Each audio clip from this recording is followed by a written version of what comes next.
I'd like to call to order the regular board meeting for October 13th. Roll call, all members are present. If you would join me for a moment of silence.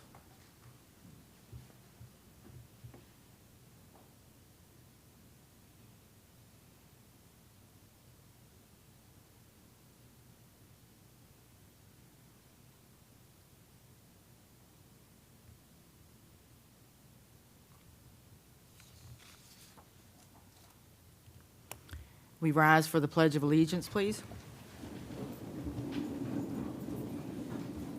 I pledge allegiance to the flag of the United States of America and to the republic for which it stands, one nation, under God, indivisible, with liberty and justice for all. At this time, like a motion to adopt our agenda. Madam Chair, I move that we adopt the agenda as presented. Is there a second? Second. Is there any discussion? Hearing none, we will vote. All those in favor of the adoption of the agenda, please signify by saying aye. Aye. Any opposed? Vote 7-0. Recognition presentations. We have student recognitions that Dr. Soderholm is going to present and Mr. Bopp for his school, and they will tag team this thing. Good morning. Thank you for Chair, members of the board, Dr. Brads. Tonight we're proud to recognize students at Culpeper County High School and Eastern View High School who have earned national academic honors through the College Board National Recognition programs. These awards celebrate the hard work and achievement of high school students across the country and help students highlight their accomplishments as they begin to think about their future, especially college and scholarship opportunities. The recognition program includes several awarded categories such as rural and small town, first generation, and awards for Black, Indigenous, Hispanic, or Latino students. And this year, there's a new category called school recognition, which honors each school's highest achieving students of all backgrounds. To qualify for recognition, students must meet some impressive academic standards. They need a B+ average or higher, and they must have scored in the top 10% on the PSAT in their state, or earned a 3 or higher on at least 2 AP exams by the end of 10th grade. These recognitions don't just look good on a transcript, they have potential to open up doors. Many colleges use them to identify students for recruitment and scholarship opportunities, which means our students are being noticed on a national level. We're incredibly proud of these students, their dedication, and our teachers and staff who've supported them every step of the way. I'll recognize the CCHS students and then hand the mic over to Dr. Bopp. CCHS, our School Recognition Award winner, Mason Chamberlain.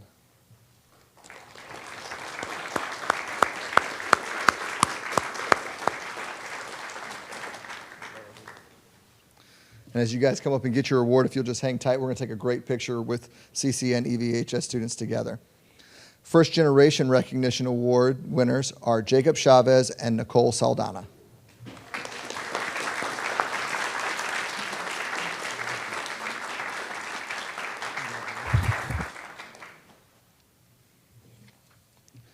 And School Recognition Award and Rural and Small Town Recognition Award winners are Allison Santos, Amelia Derby, Jacob Harris, Nicholas Klump, who also scored in the 99th percentile nationally on his SAT and ACT, Ryan Mahoney, Amy Mangapot, Savannah Reeves, and Liliana Wiest.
Devils. You guys just hang tight. We're going to be joined by some Cyclones here, too.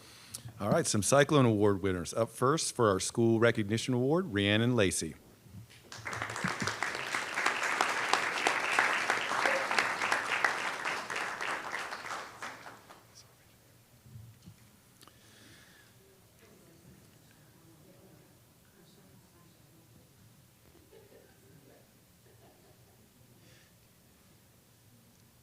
If you want to go down here, can you guys all shift that way?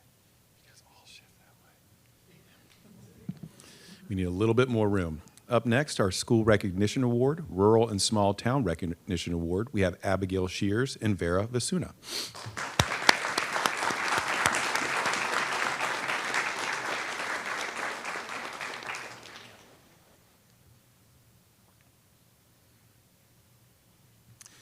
And finally, School Recognition Award, Rural and Small Town Recognition Award, First Generation Recognition Award. We have Bodie Detweiler and Andy Harold.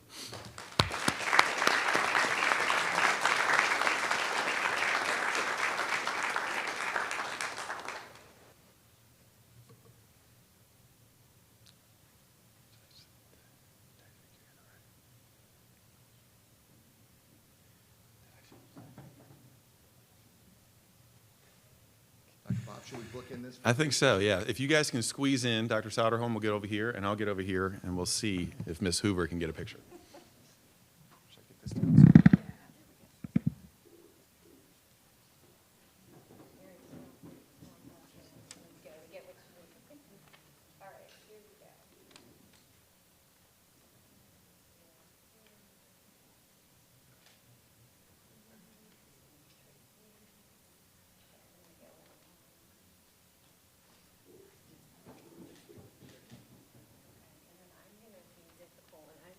All the Culpeper High School kids to come like over here, like tall ones in the back if you're shorter in front, and then I'll do the EV the same over here, because I'm not sure about that big group picture.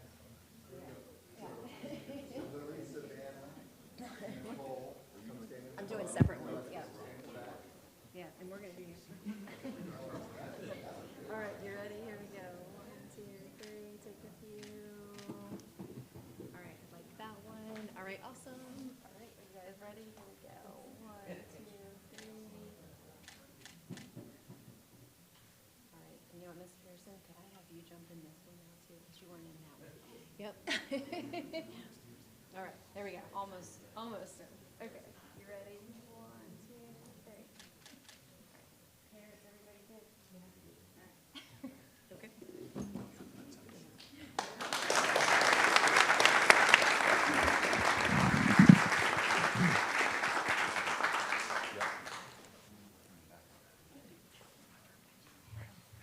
Jacob and Ryan, stick around. Stick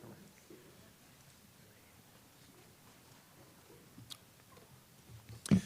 Tonight, we also recognize Culpeper County High School and Eastern View High School students who have earned National AP Scholar Awards for their performance on the 2025 Advanced Placement Exams. These students have excelled in challenging coursework and achieved scores that distinguish them among the top students nationwide. There are three award levels. The AP Scholar Award is granted to students who receive scores of 3 or higher on 3 or more AP exams. AP Scholar with Honor is granted to students who receive an average score of at least 3.25 on all AP exams taken, and scores of 3 or higher on 4 or more of these exams. AP Scholar with Distinction is granted to students who receive an average score of at least 3.5 on all AP exams taken, and scores of 3 or higher on 5 or more AP exams. For Eastern View, we have Rhiannon Lacey, AP Scholar.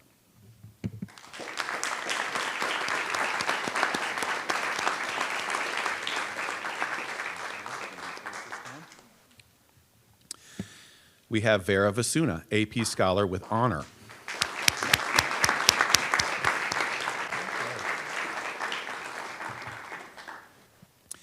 And finally, AP Scholar with Distinction, Abigail Shears.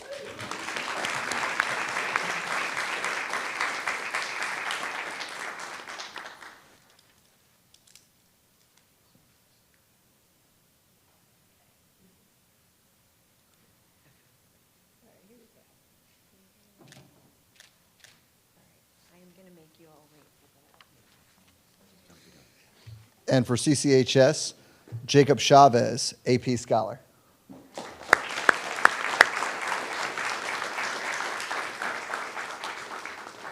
And Ryan Mahoney, AP Scholar with Distinction.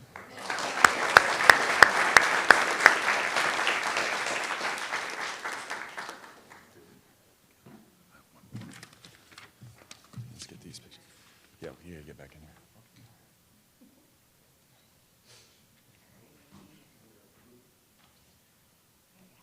Ready, here we go.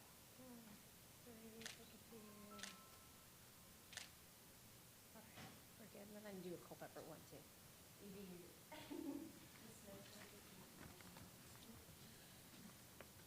All right, there we go. 1, 2, 3. All right, awesome. Finally, this evening, we're proud to recognize 2 Eastern View High School students who have earned prestigious honors in the 2025 National Merit Scholarship Program. First, the National Merit Scholarship designation is awarded to students who score among the top 1% of all high school juniors nationwide on the preliminary SAT National Merit Scholarship qualifying test. These students represent academic excellence at the very highest level and now have the opportunity to advance in competition for national merit scholarships.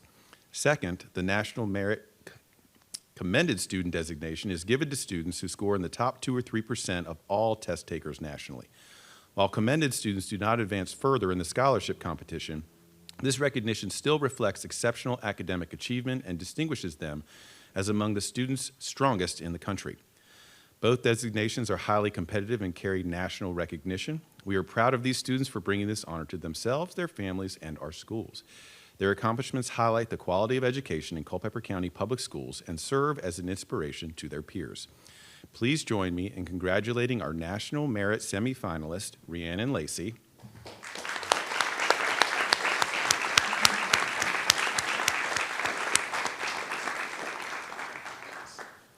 as well as our National Merit Commended student, Catherine Lomas.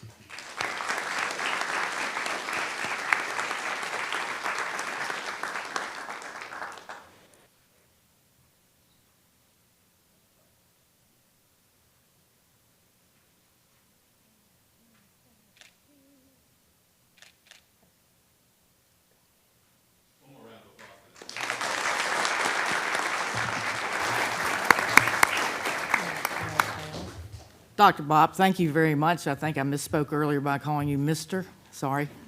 And students, congratulations. How impressed we are with your accomplishments.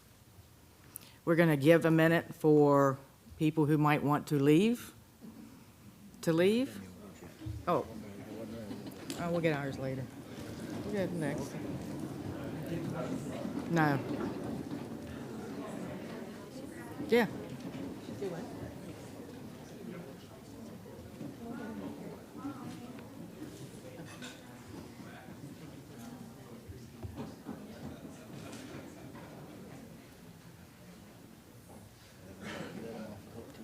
Yep.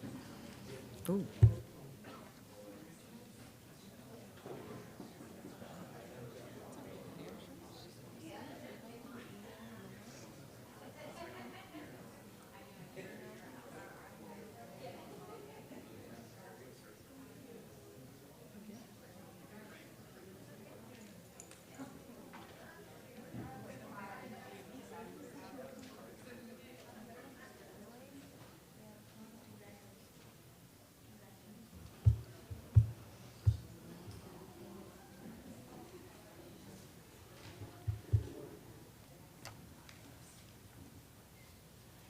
Now we'll have the VSBA Academy Awards by Mrs. Hoover.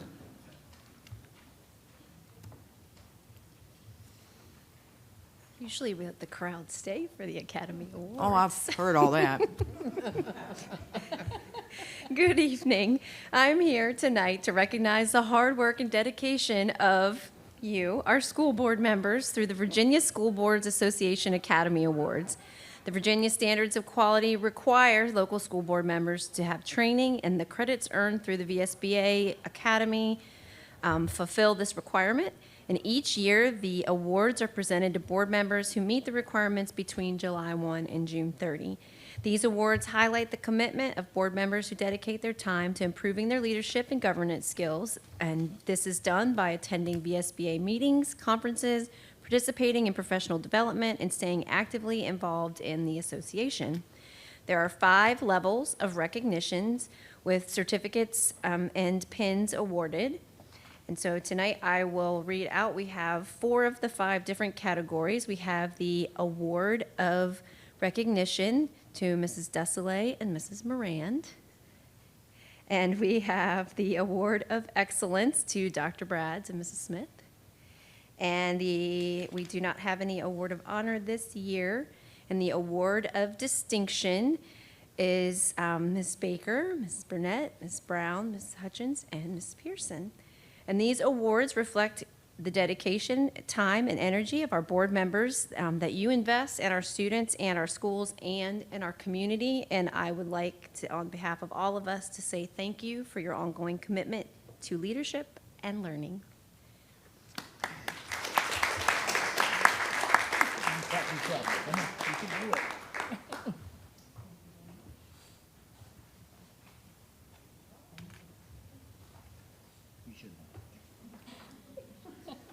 Would you like to say a few words? I know.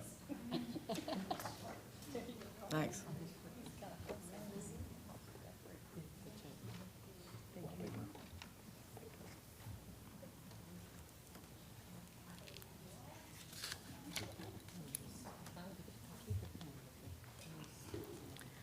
Thank you. The student principal report will be given by Mr. Sean Summerscales.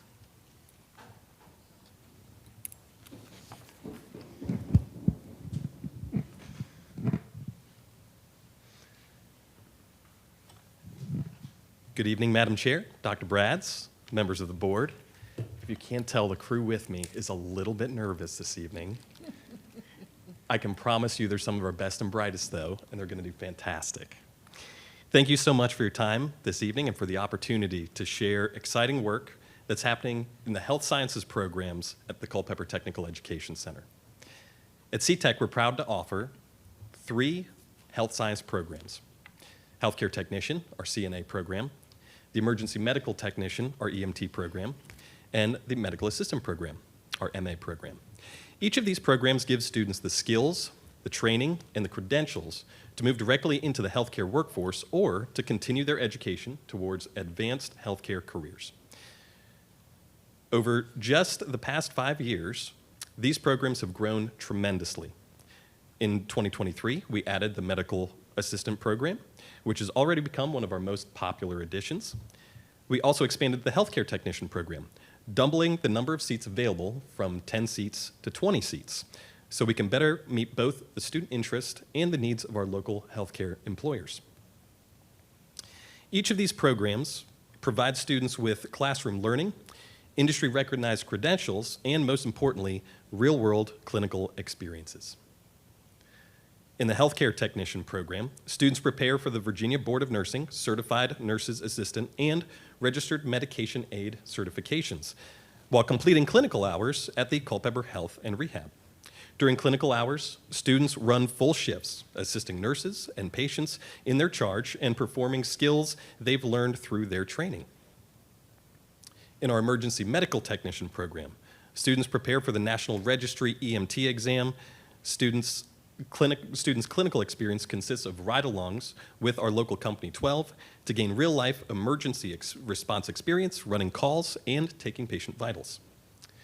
And in our Medical Assistant program, students prepare for the Certified Clinical Medical Assistant credential while exploring careers through partnerships with UVA Health and other local healthcare providers. One of the most powerful features of these programs is their ability to be stackable credentials when students choose to take more than one of these programs. For example, a student who completes both medical assistant and healthcare technician will be automatically eligible to sit for the patient care technician credential. Students who earned their NREMT in EMT can combine it with our firefighter program to pursue careers as paramedics or as firefighters. I'm excited to say that we're already seeing students take advantage of this possibility. 2 of our current EMT students completed their firefighter program with us last year. And 2 current firefighter students completed the EMT program with us last year. You can see them here. Similarly, 4 students who earned their certified clinical medical assistant credential last year through our medical assistant program are now in our healthcare technician program, working towards earning their certified nurse's assistant and registered medication aid certifications. Overall, the results of our health science program speak for themselves. From just the class of 2025, which you see here, 27 students earned their certified clinical medical assistant credential. That's a 96% pass rate. 11 students achieved their National Registry EMT certification. That's a 100% pass rate. 8 students earned their certified nurse's assistant credentials. Again, that's a 100% pass rate. And 2 of those 8 students earned their certified nurse's assistant and their certified clinical medical assistant credentials, making them highly career ready. These truly are life-changing opportunities for our students that allow them to fill real workforce needs right here in Culpeper County. But our health science programs are much more than that. And with that, I'd like to now introduce Miss Jeannie Barlow, our medical assistant instructor and the dedicated sponsor of our HOSA chapter. Through her leadership, HOSA has become the heartbeat of our health science programs and a powerful connector for all of our students. Ms. Barlow? Good evening. If you can't tell, I am very excited to be here. I am Jeannie Barlow, and I myself started in 11th grade my nursing career through a CTE program, and I bring 29 years of nursing experience to the medical assisting classroom. And I am overjoyed and thrilled to have my HOSA officers here with us this evening to give you a little bit more information. I have our HOSA president, Jaylee, our HOSA vice president, Olivia, our HOSA secretary is Nicole, our historian is Kaylee, and our treasurer is Mallory. And now they're going to give you a little bit more information about HOSA.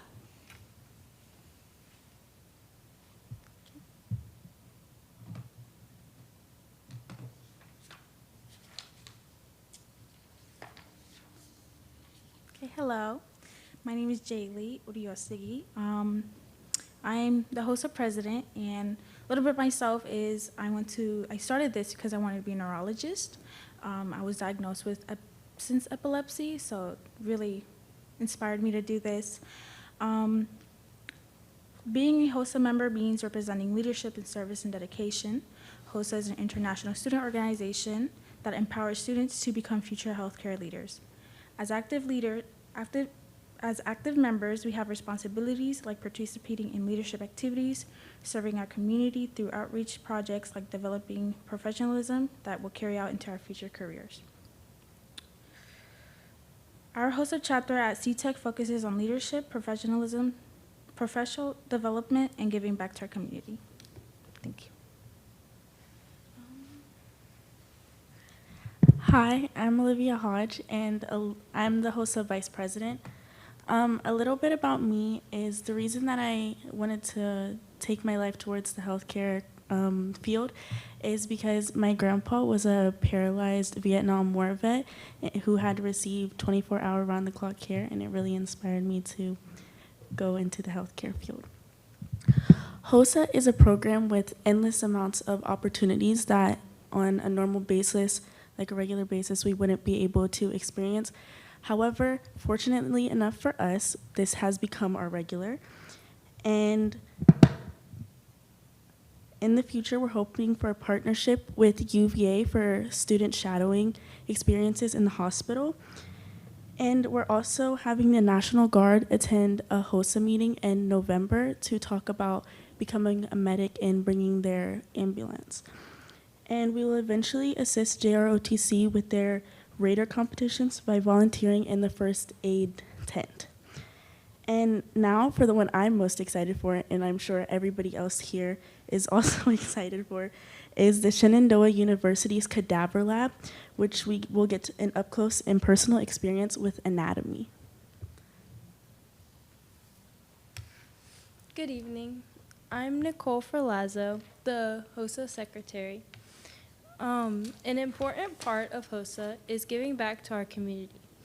And our chapter especially loves getting any opportunity we can get our hands on. An event we currently had was the Red Cross blood drive that went really well. Upcoming events are the UVA Children's Day at the park, taking blood pressure and playing games with them. On the 21st, we have the Domestic Violence Vigil. On the 24th, we have the Parks and Rec Halloween Candy Hunt. And the 28th is the Pamper Me Pink to support breast cancer survivors. On the 1st, we have the Monster Mile or Trailblazer Trot that most students participate in. And currently, we have the Lego Drive going on, which inspired our community to help donate from CMS Middle School.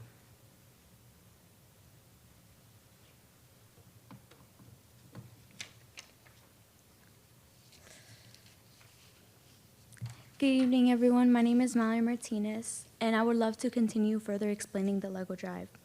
This Lego Drive honors the memory of Kendrick Jenkins, an East Tribune High School student who sadly passed away in 2021. Kendrick was passionate about law enforcement and was a cadet with the police force. A special thing about Kendrick was that he loved Legos. And in honor of him, we're collecting Lego sets to donate to hospitalized children at Fairfax Children's Hospital and Fairfax Shar Outpatient Infusion Center, where Kendrick received his treatments. Last year, HOSA collected 226 sets of Legos, and this year we've partnered with NTHS at CTEC to extend the Lego Drive to October 16th, and on that date is when Kendrick's parents will come this Thursday's HOSA meeting to collect the Legos. We believe that this drive is a meaningful way to honor Kendrick's memory and bring joy to young patients. Thank you.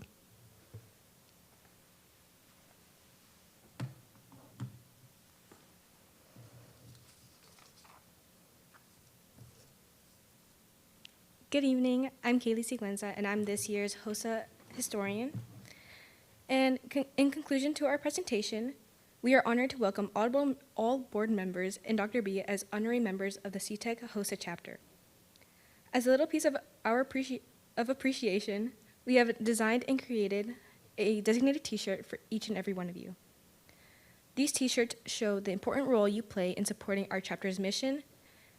And these shirts also represent not only our gratitude, but also our hope that you feel connected to the growth and success of our organization. We deeply thank you for your time, consideration, support, and presence for listening to us today. Thank you.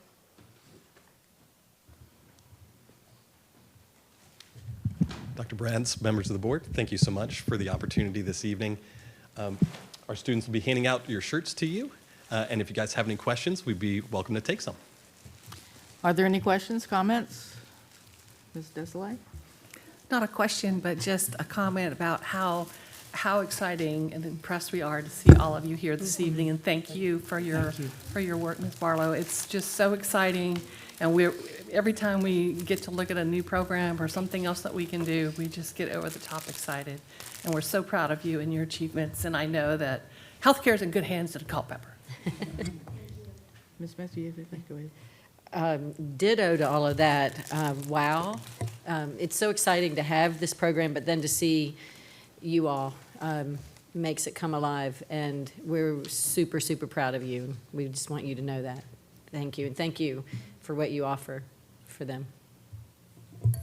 So I'm interested in any of your experiences. I think in one of the slides it said that you all are at Culpeper Rehab. Any of you all at Culpeper Rehab, or are they other students? But those are healthcare technician students. Oh, okay, so Yeah. none of these. Okay, come to the microphone, hon. I'm currently a volunteer at UVA. Just came out of like, you know what? Want to go help. I help with visitors. So if you come in and you want to visit somebody, I'll help you find the way or look up a patient. Definitely gives me on and on like patient and staff and nurses, see how everybody works together. They have incredible places where you can work at. You can work at the ED, you can work with little kids. Definitely gives you that experience and eye-opening for healthcare. Very good, very good. You're getting some hands-on experience now before later, so. Yeah, exciting program. Thank you all, and we're thrilled for what you're going to bring to the future. Ms. Burnett? Yes, I just wanted to say what a wonderful job you all did in your public speaking, and introducing yourselves and HOSA to us. Wanted to also say that I'm extremely excited about coming to these events that you all will be participating in. I try to get out to the Monster Mile and look forward to seeing you all there. And keep up the great work. You all are very busy, aren't you? Thank you. And in echoing what everyone else said, I know that passing these industry credential tests are very difficult. And the fact that you all have a 96 to 100% pass rate speaks volumes for the work that you're putting in, but the support that you're also getting from your instructors. And so thank you to Nurse Barlow, and you all did such a great job presenting this evening. And last year at the pinning ceremony, it was really quite rewarding to see all the accomplishments. So we hope to see great things from you all, and I want to say thank you. And I'm just going to say, again, thank you for coming tonight, giving us your time and explaining things to us. Then you're doing a marvelous job. And you know we need you and about 100 more of you. And no boys, huh? Just girls. We do have 2 this year. Oh, good, because we don't.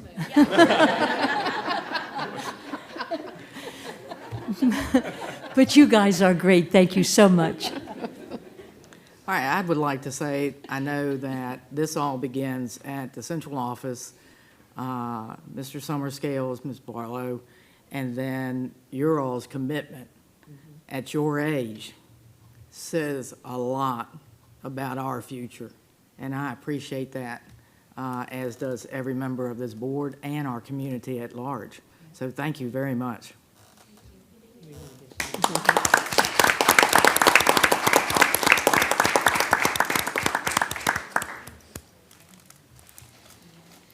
We are up to delegations. Having none on my list and seeing no one rise up, I'm going to go on past that to the consent agenda. And is there anyone who has a problem with anything on the consent agenda? Because the way I understand it, I'm supposed to ask if anyone has any issues. If there are no issues, then I can say that we have a motion to approve the consent agenda and then ask, well, I don't even need a vote. So any problems on the consent agenda? We do need to vote. A vote to approve the consent agenda. I will look that back up again, but we will do it for you this time. All those in favor of the consent agenda, say aye. Aye. Any opposed? All right. We are, action items. Approval of a resolution in support of literary fund loan for elementary school number 7, which is now no longer elementary school number 7, but is actually Mountain Run Elementary School, as prescribed by the State Board of Education, acknowledging the indebtedness and repayment. I believe, Mrs. Pearson, you're going to read us that resolution? Yes, thank you, Madam Chair. Resolution of acknowledgement of debt by the Culpeper County School Board, Mountain Run Elementary School Literary Fund Loan. Whereas Virginia School Board has approved a loan in the amount of $25 million to the Culpeper County School Board from the Literary Fund of Virginia for the purpose of financing the construction of Mountain Run Elementary School, formerly Elementary School number 7. And whereas the Culpeper County School Board recognizes that such a loan constitutes a debt of the Culpeper County, of the County of Culpeper, and must be acknowledged and repaid according to the provisions of Section 22.1-146 of the Code of Virginia. And whereas the school board affirms its commitment to the oversight of the school construction project in cooperation with the county to fulfill all obligations associated with the literary fund loan.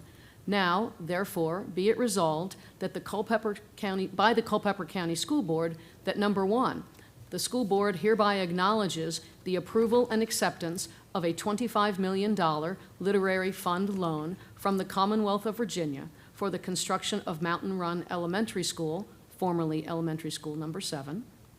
Number 2, the school board affirms that this amount constitutes a debt of Culpeper County to be repaid in accordance with the terms established by the Virginia Board of Education, including scheduled payments of principal and interest. And number 3, the chairperson and clerk of the school board are authorized to execute any and all documents necessary to finalize the loan acceptance and initiate repayment in partnership with the Board of Supervisors. Presented for adoption on this 13th day of September 2025. Madam Chair. October. Oh, October, I'm sorry. 13th day of October. Thank you for correcting me. All right, is there a motion? That counts as a motion? Okay, is there a second? Second. All those in favor say, any discussion? Okay, any, all those in favor say aye? Aye. Any opposed? 7-0. And I did look it up, and there is a vote for the consent, but it kind of goes the way I started it. So we will go with gifted advisory council members and being approved, and Mrs. O'Brien? Item B, please. Who? Item B first. The budget work session. Work session schedule. Approval of the 27 budget work session schedule. Madam Chair? Yep. I make a motion that we approve the fiscal year 2027 budget work session schedule. All right, any discussion? Hearing none, all those in, sir? Can I just make a statement here? Absolutely, always. Just trying, you're moving quickly, so I want to make sure. This is a month earlier than normal. We usually approve our budget calendar, our budget session calendar in November. We've moved it up a bit because of our new processes working with OpenGov.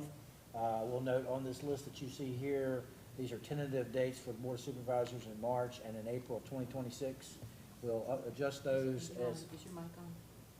Sorry, mic's not on, thank you. We'll adjust those accordingly, so it follows the normal process, but we want to get more information from our folks sooner this coming school year with our use of OpenGov. So that's why it's on in October rather than November. So happy to answer your other questions you may have. Appreciate it. Anyone? All right, have we finished with it? All right. All right, all those in favor? Aye. Any opposed? All right, 7-0. Approval of the work session budget is done, and now we're up to the gifted advisory council members with Mrs. O'Brien. Madam Chair?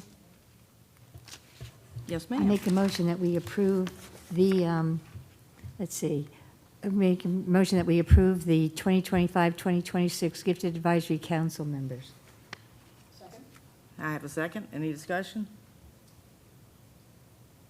All those in favor say aye. Aye. Any opposed? 7-0. Superintendent's update and staff reports is the category we are in, and Dr. Brads will give us a status report on Mountain Run Elementary School. Madam Chair, members of the board, I'll be super brief on this.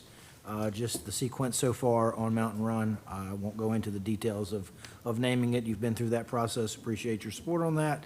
But I would like to let everyone know in this format that the invitation to bid was launched on Monday, October 6th. This bid information is posted on our website and also on eVirginia. On Tuesday, the Board of Supervisors, the County Board of Supervisors, much like you did this evening, also approved a resolution related to the acknowledgement of debt and repayment of the literary loan, as noted at $25 million, and that is at 3% interest. And that will be substantial savings on that component of the cost of the school. The school will cost more than $25 million, but that will be a portion of it that's funded at very, very low interest, and we are, and the county is very excited about that, receiving that loan through the application that we made for that process. With the bids out for consideration, we have an optional pre-bid meeting occurring actually tomorrow, meeting at VHS Forum. Thank you, Dr. Bott, for helping us with that, which will be close by the property should any contractors want to check out the property, which has now been bush hogged so we can get on the property. So that's just a little note there. Exciting. Bid opening will be on November the 4th at 2 p.m. at the central office. So we're excited about that. And tentatively mark your calendars, please. Groundbreaking ceremony Friday, November 14th. Again, that's tentative, and a time is to be determined. Happy to answer any questions you may have, but we are rolling with this process. And thank you for your support on it. All right, yes, ma'am. I don't have a question, but I just want to say, I know it takes extra work to be aware of that literary loan and to fill out that application and everything. And I just want to say thank you to you and to the staff that did all that hard work. That hard work would be the finance department led by Mr. Dean, so thank you to Mr. Dean, et cetera. But also this, our county has to go through many processes as well to make this happen. I will also say that of the funded projects this year from the State Board of Education, I want to say there were 5 or 6. Most of them were small projects. We were the only project that received the maximum possible allowance for a single project, and that is $25 million. They often partition that out over projects, but we received the largest that you can receive for one single project. So that was very, very fortunate for us, and actually we're very appreciative of that. So thank you. A lot of hard work on both sides, on the county side and certainly on the school side, particularly on the finance side. So thank you. Yes. Any other comments? And did you say something? I didn't hear it. I thought you shouted out. All right, we're up to the finance report.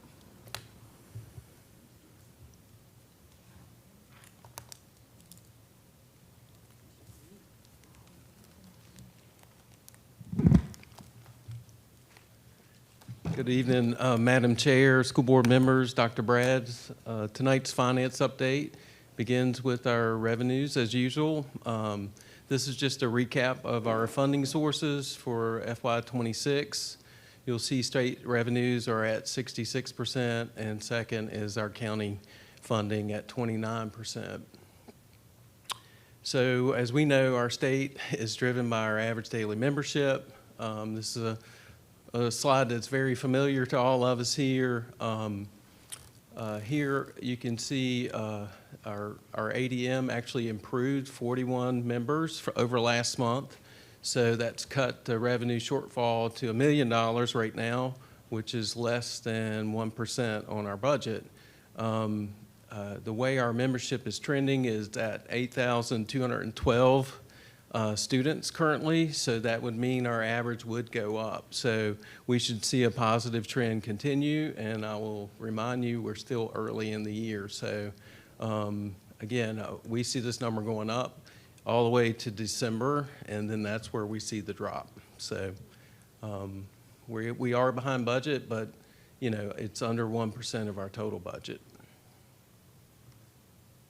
Looking at our expenditures, year-to-date, $25 million in the school operating fund, or 20%.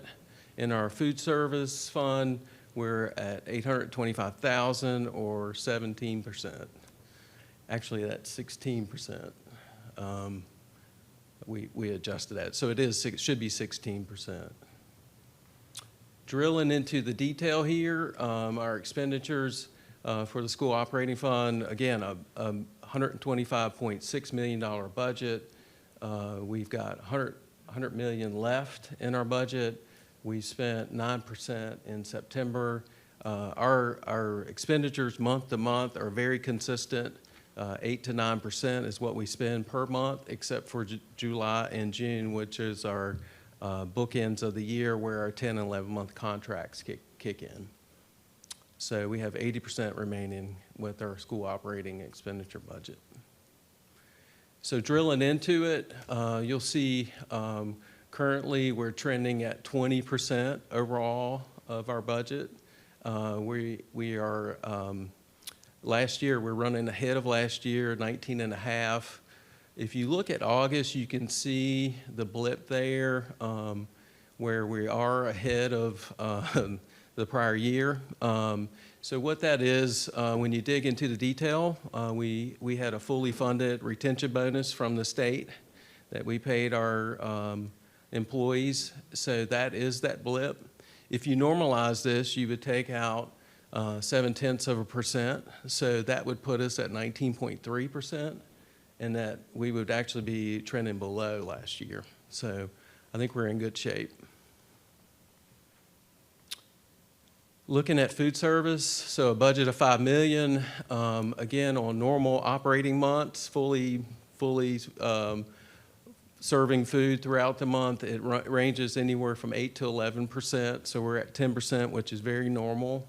Nothing unusual here, $4.2 million remaining in that budget. So again, you can see 16.4% for 26. If you look at 25, we're at 15.8%. Again, digging into the detail, look at August, you can see the blip. Again, that's the fully funded retention bonus that we paid out. So for food service, that represents 0.8%. So if you normalize that, that would put us at 15.6%, again, trending below the prior year. So I think we're in excellent shape here. Happy to answer any questions you may have. Anyone? Hearing none, thank you very much. Oh, I'm sorry. I was just going to make a point to note that we did the fully funded retention bonuses across the board, right? That's correct. It Yeah. was in the school operating fund and food service fund. That's correct. And it went to all employees who actually came back. They were here last year and actually returned, hence the retention bonus. So, yes, ma'am. Thank you. Anyone else? Hearing none, thank you. All right. Mr. Hallman will present the instructional update, SOQ instructional staffing ratios.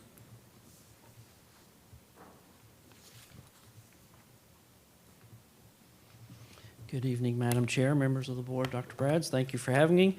It's always exciting to follow up AP merit scholars and great nursing students to hear about student ratios.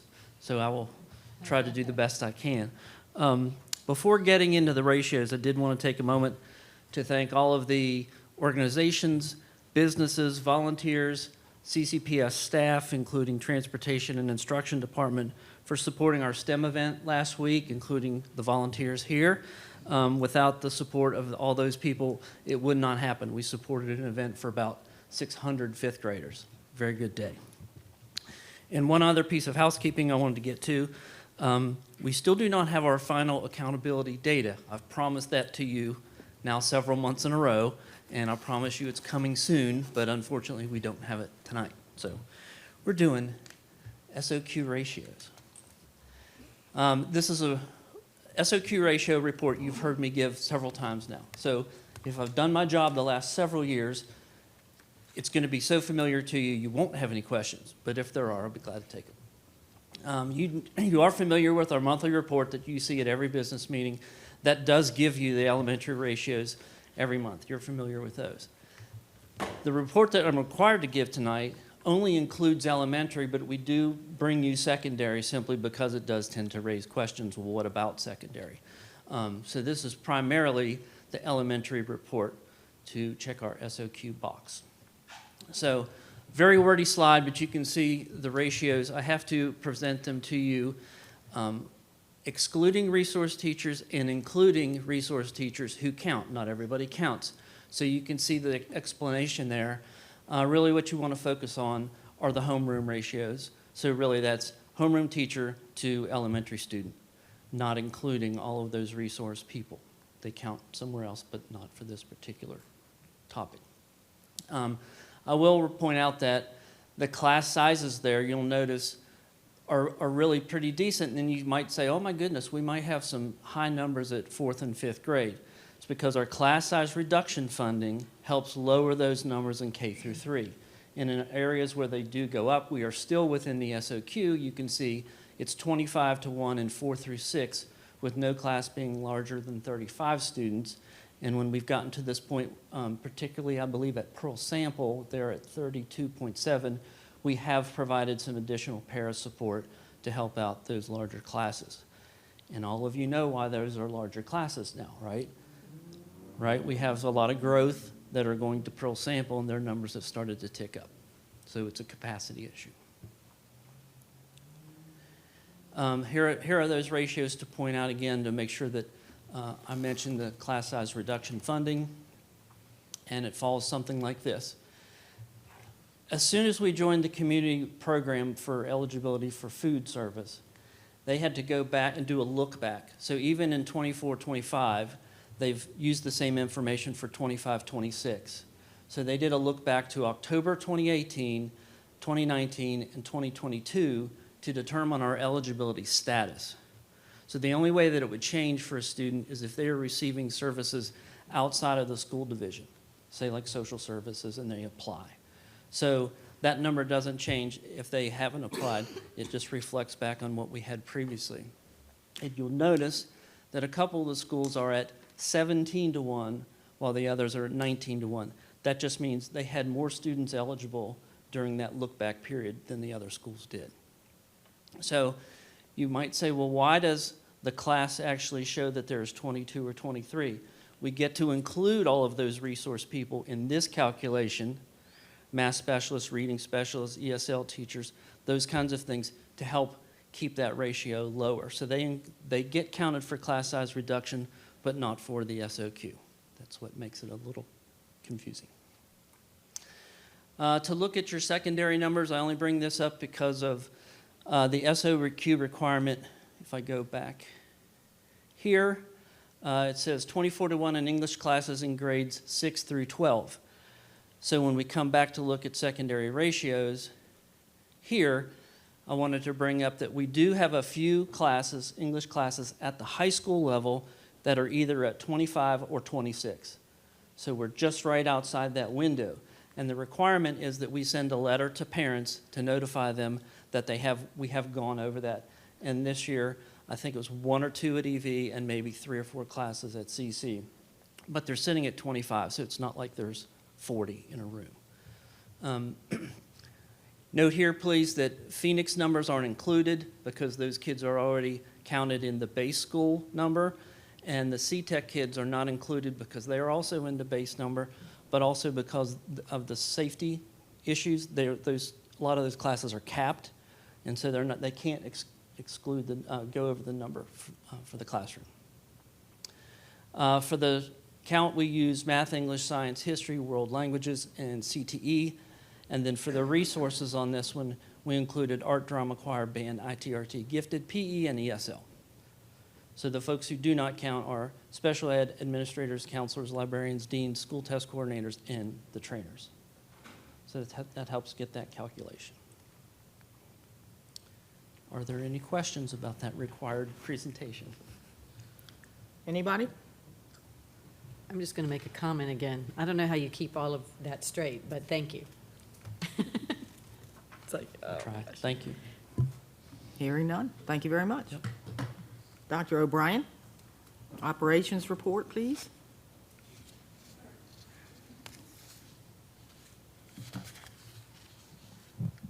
Good evening, Madam Chair, members of the board, Dr. Brads. I'm happy to give you the operations update, really encompassing the last month of September. Facilities and maintenance, you see we're still working on the roofing that we're getting done at A.G. Richardson, doing that coating. It's about 80% done. We're almost there. I foresee in the next week we'll be done as long as the weather holds out. Floyd T. Benz is at 90% complete, almost done with the EPDM coating that they're putting. As you know, we already completed the shingle work, so now it's just a matter of just sealing up the rest of the flat surfaces. At Eastern View, this fan shook loose in one of the HVAC units, and it kind of fell in and broke some of the materials, damaging the fan blades, so we replaced that. Just over time, the bolts start to come loose. And at Culpeper High School, the middle school in Phoenix, we did repaint a whole lot of lines. You know, over time, the parking gets a little difficult to see where you're at and where you're supposed to be parking. Helps us as well to maintain order in terms of where people should be. We also did some work on that, the rooftop, as well as at CCHS, we installed a handrail in the band room and did some additional work with just getting up, doing lighting controls. At Emerald Hill, they did multiple board replacements in the individual classroom units. I think I had pictures of that last month, as well as some painting program going on. And you can see what we had in terms of our work orders. School nutrition, we know where we're at with our CP. We're at 38.8. And we're all up in terms of our participation, with the exception of a la carte, which has always been tricky. Sometimes it's up, sometimes it's down. It's one of those things we're still trying to work through. And this month is bell peppers for the harvest of the month, and they will be creating Texas caviar. So I don't know what's included. It's listed there, but hopefully it's good and the kids will like it. And they're going to start that at Yale Elementary. Yeah, no samples. In technology, there's a number of help desk calls that we received and some tickets. As well as you can see, we've been making some moves in technology in preparation to free up additional classroom space. As we know, we'll have a couple of classrooms that will be coming from CMS while this is all, the renovations being completed. So we're just adding some additional space so that we can accommodate those classrooms by basically kind of paring down some of the workspace we have over at the annex. And we got a new VR machine for CTEC AutoCAD. I can't wait for that work to be done because the whole idea is virtual reality, working on cars and doing stuff with it. So it looks like it's going to be pretty neat. And then we have a firewall upgrade that we worked on, as well as some access point work. We were doing that at Emerald Hill. We finished that, and now moving on to CCHS. We also have some iPads for delivery as well that's coming. And I apologize, that was AutoCAD that they're getting the VR, so it's pretty neat stuff. Transportation, our routing, we're down a little bit from the previous month, and normally that happens again as sports starts to come in and you get after 10 days, if a student doesn't ride, we start to take them off of our roster, so that count goes down. And sometimes those kids come back because whatever sport they're playing ends, and then they come trickling back. We also are looking at Here Comes the Bus in lieu of the Stop Finder application. We have some meetings with the company on that. We're still trying to get a pilot launched on it, as well as streamlining some of our repairs with some new diagnostic equipment, specifically for the Allison transmission. I have about 4 buses that need some transmission work, and if we could do it in-house, it always saves us money, but we need that diagnostic tool to do it. Stop arm violations, you see in August we were at 287 for 17 days. We had 21 days in September, and we crept up to 394 citations, which I think is the most we've ever had.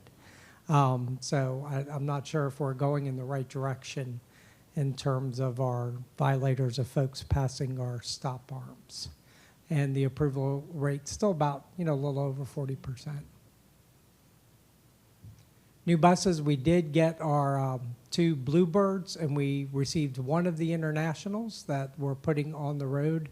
And we anticipate the delivery of 2 more that are coming as well. And that one is D for diesel, 159. So if you see it on the road, that's one of the brand new ones. We actually used it at the Airfest, and people were very impressed with it, especially the cleanliness.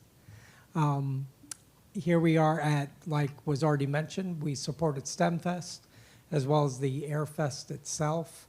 2 of our drivers there, Wendy Johnson and Tommy Thorpe, helped to get kids there and back. Of course, they did that in addition to their morning and afternoon runs. And that's all I got. Any questions? Any questions from anybody? Seeing none, thank you very much. Thank you. All right, we are to board member comments. I believe last month Mrs. Pearson was first, so Mrs. Baker, you are first. Today? Nothing today, thank you. Ms. Hutchins? The STEM days were great. The kids were very excited, very thankful, as Mr. Hallman said, about so many of the businesses who came out. We had several new businesses who participated this year with different activities for the kids, and it was, I think everybody had a good time. The weather was fantastic, so that helped as well. Our second graders went out to the Dino Walk at the quarry earlier in the month, and I think everybody had a good, and again, good weather, had a good time there. And this coming week, our 5th graders are headed to Yow Meadow Park for History Week. So we're excited about those activities as well. Very grateful for the collaboration with community members for our students to provide these opportunities. Thank you. Ms. Pitts? I just want to say ditto to the community.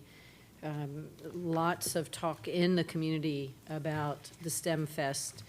And again, and also, I was impressed with how we support Air Fest as well each year. And just the cooperation with our community and the success that we have there is amazing. I just, thank you.